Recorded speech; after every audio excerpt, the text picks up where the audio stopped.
Hi, I'm Cinnamon Cooney, your art Sherpa, and today with my husband John, say hi John, Hi guys. we're going to show you how you can paint Mount Fuji with cherry blossoms in watercolor, absolutely for beginners, step by step. John is going to be tracking me with our zoomed in RoboCam so you can get even closer up on the paper here in this vertical format and really see the action. I'm going to explain every step. You're going to paint along, and the end result of that is going to be a fabulous, fun painting that you're going to be proud enough to frame. All right, let's jump in and let me tell you the materials we're using today. So this is 140-pound paper. It's very important to get heavy watercolor paper because otherwise it's going to buckle a lot if you do any of the washes on it. Now I have quinacridone magenta, I have nickel azo yellow, but you could just use any yellow deep you have, and I have phthalo blue. But you guys can get it. A magenta, a yellow, and a blue that you like. I've got a couple brushes for watercolor, and I'm going to start with my number 8 round black velvet. This is a nice brush for watercolor painting. I'm going to dip it in water, and I'm going to leave it pretty heavy with the water because I'm going to come to my blue and I'm going to get a very light amount. See how watery that pigment is? Just the smallest amount. I'm going to divide the canvas in half mentally, and I'm very loosely going to kind of sketch in my Mount Fuji. I'm going to scoop up. I'm going to come across the top like this because it's, a volcano. And then I'm going to also slope down.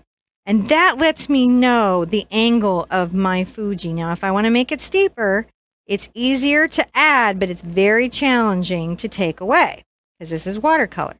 So you can come here and you can add. Now, what I'm going to want to do above this little blue line that I've made is a beautiful washed sky. So how I'm going to do that is I'm going to get my 3/4 oval. This is just really any wash brush you have.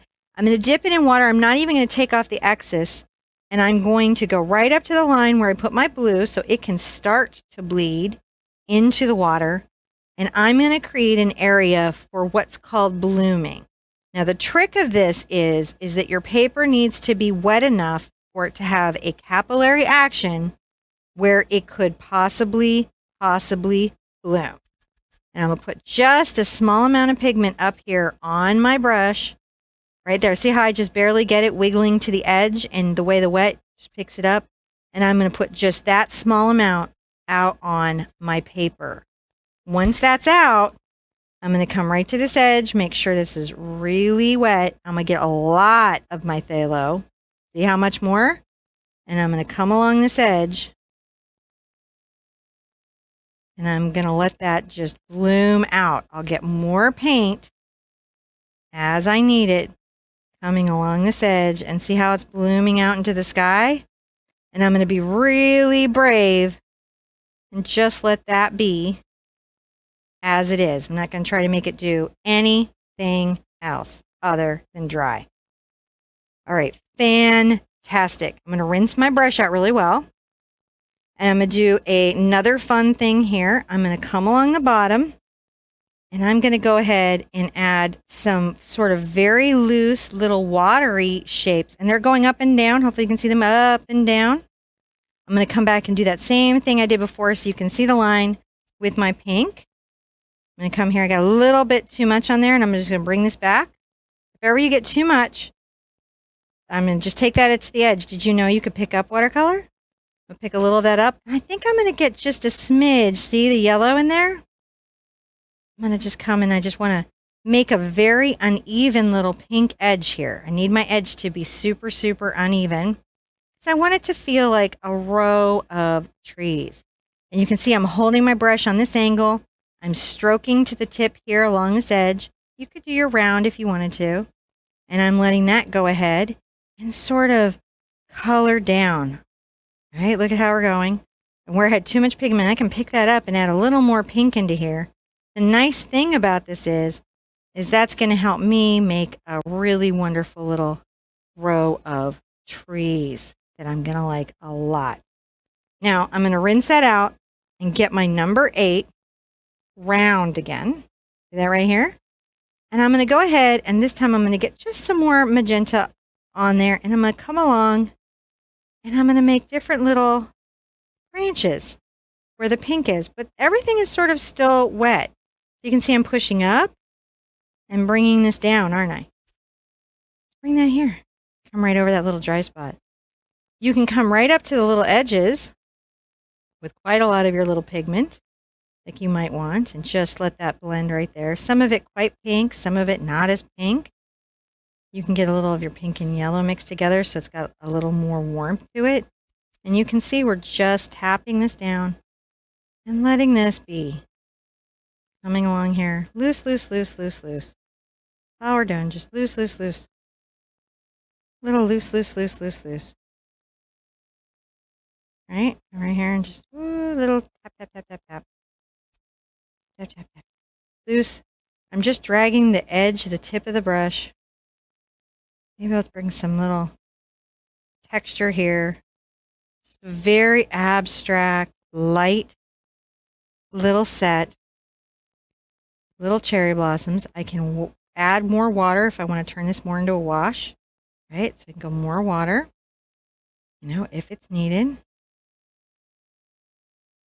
And now I can just come along and continue to build up different little spots of this, right? Little edge of that little tree here.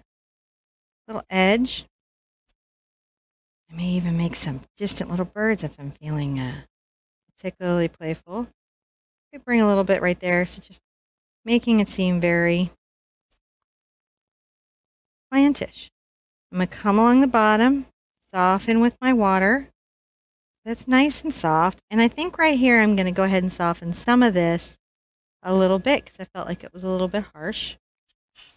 And I'll come with just a little more pigment. Look, wiggle, wiggle, wiggle, wiggle, load, and I'm kind of roll the brush around. I can't put too much on because it's really hard to lighten the paper, so you want to save some of your light colors. But once you have little cherry blossoms that you're feeling pretty good about, I'm going to go ahead and I'm going to get much less water on my brush. You can see from the puddle that it's much less. The paper's dry. And along the top of my mountain, I'm going to this is the heel, here's the belly, this is the tip. I'm going to come along the belly and the tip and try to very lightly touch the top of this mountain, creating the snow. Like when I come over here, I'm going to move the handle up. And I'm just going to dry brush. This is called dry brushing as I pull this down. Can you guys see the dry brushing? How do you think of the dry brushing, John? Oh, I like this. I'm all into really operating. You got to watching it again, didn't you? Yeah, well, it's like I'm gonna dip a little bit in water, and I'm with the new camera setup. It's super focused to make sure I'm staying on it. So you're staying on it? Yeah. You think you can paint this? I think you could. You're doing really good with your watercolors. I don't know. So where I made that very hard line, I'm going to soften it a little bit right here. Can you see how I softened that? Yeah, I'm going to try it, though. I'm going to come over to the left-hand side here, John. I'm very lightly work the tip of my brush, but I'm leaving a hair white line between my sky and this dry brush part of the mountain. And that's pretty Mount Fuji. We could be done, but why would we be done? I'm going to come along above the cherries, right, the cherry trees, and very carefully trace along their little edge with some water. And I'm going to pull it up towards the dry brush, but not all the way up into it, because we're going to do a neat thing with the phthalo. You guys ready? Well, you ready? You and Twix are ready. I'm ready. Okay, so it's going to do that blooming thing I'm always talking about. Right. So tell me where you're going to do it at first. I'm going to start, I think, on the left-hand side first. I'm going to load my brush. Okay, that's on. And then just tap along here, allowing this to bloom. And I may even take some of the little dots into where the cherries are to make a more rough little edge to where my trees might be ending. See? I could even come back here. But you got to love the bloom, don't you? Mm-hmm.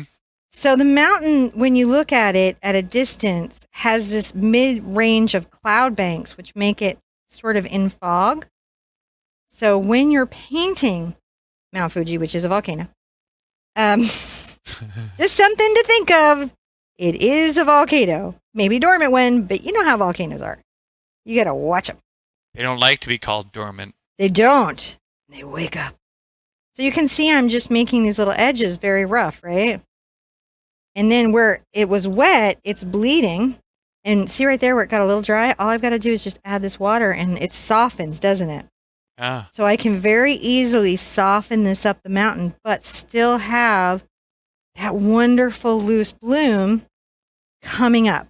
I love when watercolors do this. It's really fun. Some watercolors are tighter and do it a little less than others. This, you've got to really kind of test it. If you can always do agents that you can add to it to improve it, right? Wow. And now I'm going to do a fun thing. I'm going to get just a little bit of my pink loaded on pretty strongly on my number 8. And I'm going to come here and I'm going to splatter just a few of the little cherry blossoms up into the air. Look at them go. They're free, aren't they? So Funny fast. thing you can do. A dip in the water and just little splashes of cherry blossoms. There we go. I think that was really fun. And they're sort of all over the place being playful and silly and fun. And I can come and get them, very much at the edges here. A little more over here, I think. Oh, there we go. Little splashy, splashy fun. And then I think I'm going to take my blue. I'm going to come right here with just pure blue on the dry and make some little distant little bird V's. See my little distant little bird V's, John? Oh, yeah. Because, they're visiting from far away. It's that time of year. So here they come in. And I'm going to come over here to the side and just sign my name over the pink. Painting doesn't, I don't think, have to be particularly overwhelming or challenging or upsetting to be fun and satisfying. It can be playful and well thought out, and it's definitely accessible to beginners. I think sometimes as beginners, we don't think we can do things like watercolors. I know John was very nervous about doing watercolors when he started. Yeah. Still nervous about it. Not nervous enough not to take my really good watercolor set when he travels, but nervous. That's true. So we would like to say to you, be good to yourself. Be good to each other. And we, right, John? Yep. Want to see you at the easel really soon. Bye-bye. Bye, guys.